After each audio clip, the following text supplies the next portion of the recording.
showed me this book. What's the name again? Christian. This guy, yeah, The Awakening of Intelligence. Christian Murdy? Christian Murdy. He didn't die until like in my lifetime, like late 80s. Okay.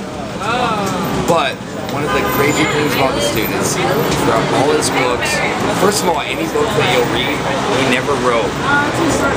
He decided, if you guys know anything about Buddhism, the way that Buddhism was created, it started out of Hinduism. And it was, the Gautama Buddha was this guy who was born into being basically like a Brahmin. It's like being a, you know, you're born a messiah, basically. It's a caste system, right? And how Buddhism started was this guy was like, you know, born a fucking god, and then decided at one point it was done. This whole thing about him sitting under a tree and Hi, sorry, can I continue to sit left too?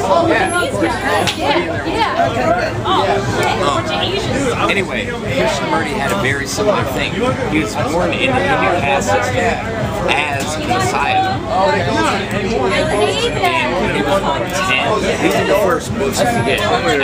He was about 10 when he, how old was he before that? Like 9, I don't know, you know, how old he was before 10. But no, but that's how long it took him before he got to these things. And you can still buy books when he was a kid, but they're classified under because he was a Messiah, so he's writing all this like Hindu religious kind of dogma as like in a way, even though it's like separate from that, in a way as the way that Dalai Lama would have it, right? But anyways, Krishnamurti, once he hit this point, he kind of decided that it all was dumb, and spent the rest of his life, the next 40 years, walking around talking to people. And enough people were smart enough to just record it. So any book that you get by Krishnamurti was just, he didn't write, he refused to write a book. It was just recorded, him speaking. And there's like 90 available. Because you can go like talk to colleges, you can talk to kids, you know, talk to, one of my favorite ones, another one is called Think on These Things. It's talking to people under the age of 6, I don't know if it's like, it'd be like kindergartners here, but in India it's like the grade system is the same, you know? But it'd be like talking to kindergartners. And they're like, what is God? I was just like, motherfucker, what do you think it is? You're alive, you're 6, you can think. And they're like, I don't know, God is clouds. And he's like, alright, let's think about that. Let's talk about that. So every book that you read is just him speaking. People asking questions and him trying to answer them. And the greatest thing out of reading, like, I don't know, everything I've found that's been published under this dude's name, I've probably read it. And he never answers any questions. He just keeps on, in the vein of Socrates and stuff like that, he just keeps on making you answer himself. What is enlightenment? And he's like, I don't know. What's the absence of enlightenment? Do you think being afraid of not achieving a certain status is not enlightenment? Okay. If that's not it, what is it? Okay, do you think not having a certain amount of money is not it? No, Max. He was sleeping in the car. I'm looking at the parking lot and the shopping cart. I spark a lot and a pocket cart. No, but anyways, you guys should check this guy out.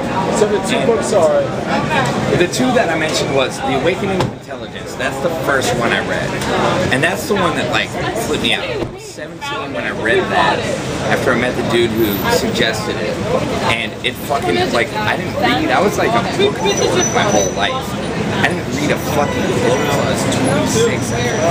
That was like 3 years maybe, you know. I just like I couldn't sit down and pay the attention, right? That's insane. Yeah. Considering like the stuff that you're into. Man, Yeah, word on that, man. Man, you got your read 'em, you know. I don't know if it'll do the same thing for everyone, you know, and I kind of hope it doesn't. Based on what I got from him, I hope it doesn't do the same thing for everyone. I hope it isn't something. I hope, you know. I don't know. I don't know how to explain it. You know we're gonna go and read the book. You should. It's simple. They're all just spoken. They're not like written. You know what I mean? Like it's just him being like, well, what do you think the absence of that is? It just gives the question back to them. Yeah. Like in the Socrates way, but in I don't know. Socratic it's really. It's really something else though, because and this is the point that I was trying to make. I guess like when you talk about like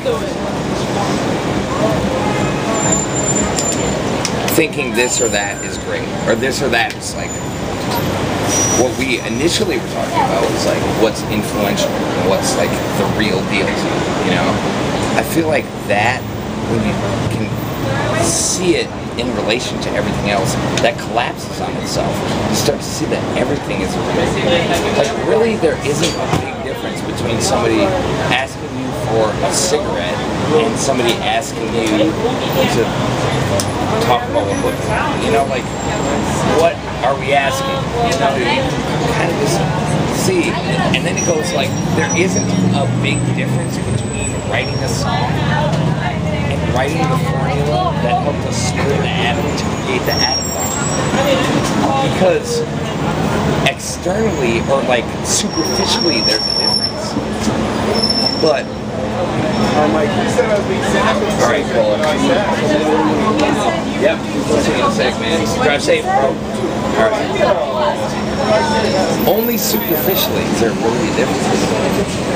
Look at the actual psychological process. There isn't any difference, right?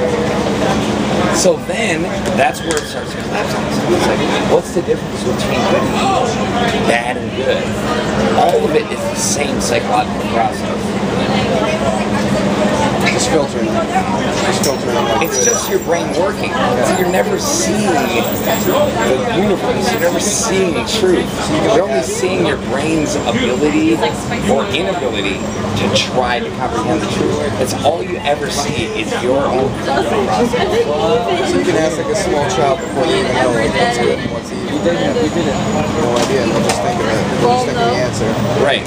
And what is that? That's like their process of the answer. And what is that? You know, like maybe that's closer to God or truth or freedom or fucking constellations or universes. You know, who knows? But the truth is when you start to accept the fact that your process, if you start to accept that your process is the right process, that's when you're no different than just being like extremely Catholic. What about agreement? I agree with your process. You know what I'm saying? Well, you socially agree with my process. Yeah. We don't know yet if you agree with my process. You don't know, like, see, it collapses on itself again because when I say my process, this isn't my process. This is a process.